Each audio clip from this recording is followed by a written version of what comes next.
Aujourd'hui, on va parler de Vivo et de son X80 Pro, l'un des meilleurs smartphones du marché à l'heure actuelle pour 1299 €. Effectivement, il y a de quoi l'être. Il s'agit surtout du premier smartphone de la marque qui dépasse la barre symbolique des 1000 €. Vivo mise tout sur la photo et la vidéo avec ce smartphone. Qu'en est-il? Est-ce que le prix est justifié? On voit ça tout de suite. Il s'agit d'un smartphone haut de gamme. Il est équipé d'un Snapdragon 8 Gen 1, le dernier socle haut de gamme du moment, 12 Go de RAM, 256 Go de stockage. Il est compatible 5G, un écran AMOLED de chez Samsung et avec un taux de rafraîchissement jusqu'à 120 Hz. Une batterie de 4700 mAh, capable d'être rechargée grâce au chargeur de 80 watts fourni dans la boîte. Et il est équipé de 4 capteurs photo. Rien que ça. Il est également certifié IP68, ce qui est une très bonne chose et on peut déjà voir qu'il est très complet. Il y a également un lecteur d'empreintes digitales avec un espace agrandi. Si on pose l'empreinte à côté de l'endroit où on l'a enregistré, elle sera reconnue. Et l'autre avantage, c'est que l'on peut déverrouiller depuis l'écran de verrouillage des applications via cette empreinte. Vous pourrez donc ajouter plusieurs empreintes sur cette même zone. Et en plus de ça, cette lecture d'empreinte 3D permet d'enregistrer votre empreinte en une seule fois. Et ça, c'est ultra rapide, que ce soit pour enregistrer ou même déverrouiller. Bon, il s'aligne sur les hauts de gamme du moment, on l'avait compris. Mais il a un design assez atypique. Sur l'avant, on a un écran incurvé, on a un petit pinçon, des bordures très fines, enfin bref, tout ce que l'on attend d'un vrai haut de gamme, surtout à ce prix. Il est grand, il est un peu lourd, effectivement il pèse 219 grammes, mais le poids se fait plus ressortir sur le haut du smartphone. Lorsque l'on le tient, eh bien, on le tient plus au milieu, mais on sent que le poids est plus vers le haut. Enfin bref, ça ne va pas trop gêner. Le smartphone est en verre Unimat, ce qui rend la prise en main très agréable. Ça glissera très légèrement, mais dans tous les cas, ça fait plaisir d'avoir un smartphone avec un verre matifié comme ça, qui apporte vraiment cette sensation de premium. Les boutons volume et on-off se trouvent sur le flanc droit et ils sont accessibles avec le pouce. Après, ça dépendra de vos mains, bien sûr. Le plus imposant reste le module photo qui prend une grosse partie de l'arrière. Cette plaque en verre apporte un effet miroir, ce qui vous permettra de vous voir lorsque vous souhaitez vous prendre en photo avec les capteurs dorsaux. En soi, vous ne verrez pas tout votre visage, mais une bonne partie du décor que vous avez. On voit que Vivo a bien misé sur la photo, sur le visuel, avec cette proéminence. Ensuite, pour l'écran, un écran incurvé apporte quelques petits défauts. Je vais y venir tout de suite. Ce sont les effets que l'on trouve sur les bords incurvés. Ces effets de lumière blanche ou sombre lorsque vous passez d'une page à une autre et qui se voient quand même. Malgré ça, cette zone a été désactivée. Il n'y aura pas de fausse manipulation. En soi, l'écran est lumineux et cet écran AMOLED est grand et confortable. Il est de 6,78 pouces. Il vous permettra d'apprécier n'importe quel contenu, que ce soit vidéo, jeu, etc. Vous pourrez être à l'aise.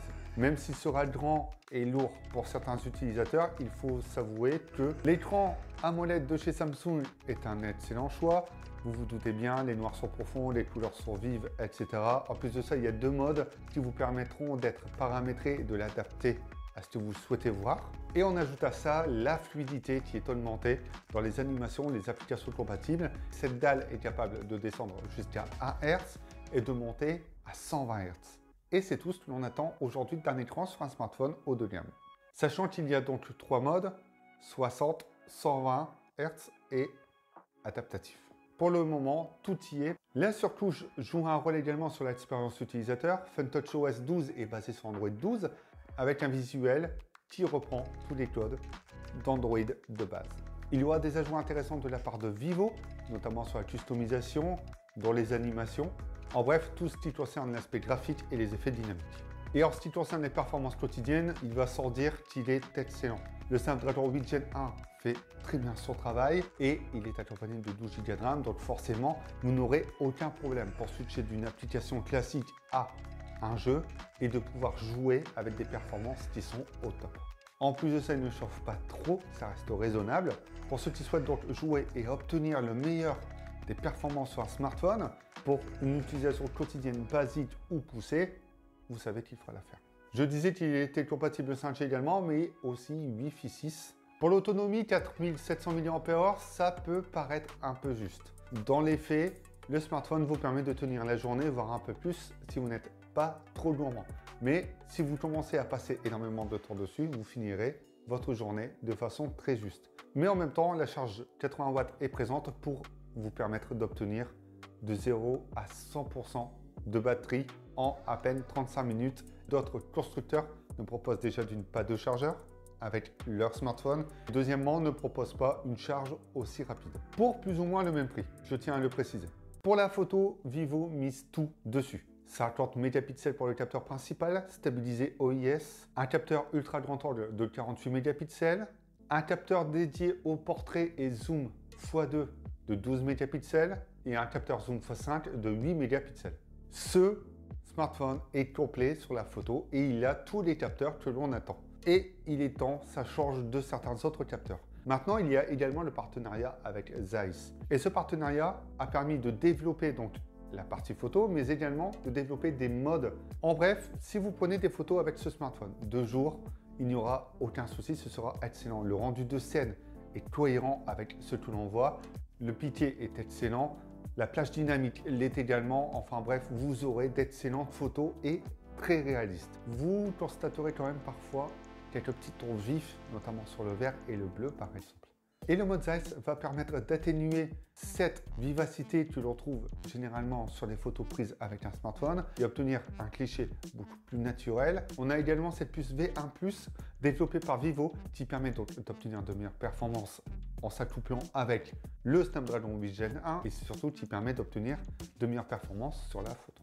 Vous l'aurez compris, vos photos seront détaillées et très jolies à regarder. Mais ce n'est pas tout. Il y a également l'ultra grand angle qui permet de prendre des clichés jusqu'à 114 degrés. Il n'y a pas de distorsion, il n'y a pas de perte de détails et surtout il y a une cohérence entre ces 4 capteurs sur les photos prises et sur le rendu de la scène. Et ça, c'est important de le signaler parce que parfois on a quelques irrégularités. Les photos en intérieur sont tout aussi excellentes. Il n'y a qu'en zoom où on commencera à perdre un peu en détail, ce qui est logique. Ce n'est qu'à partir du zoom x5, puisque le zoom x2, vous pourrez zoomer dans la photo, ce sera hyper détaillé. Vivo réussit son pari.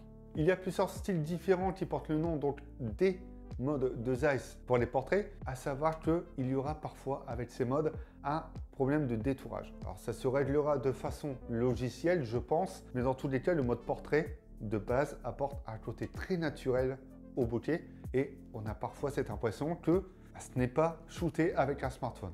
Et ça, c'est appréciable à l'œil. Et l'un des modes qui m'a le plus marqué et que j'apprécie, c'est le mode cinématique, donc format 21/9 qui permet de prendre des photos et des vidéos dans ce format.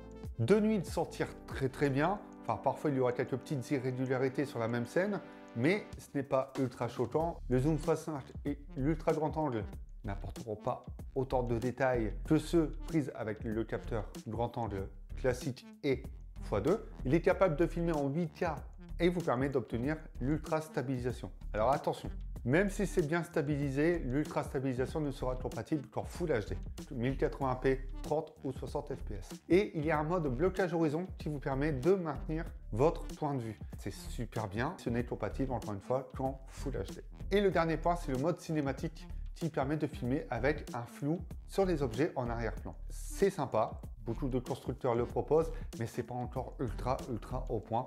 C'est pour moi un mode portrait plus.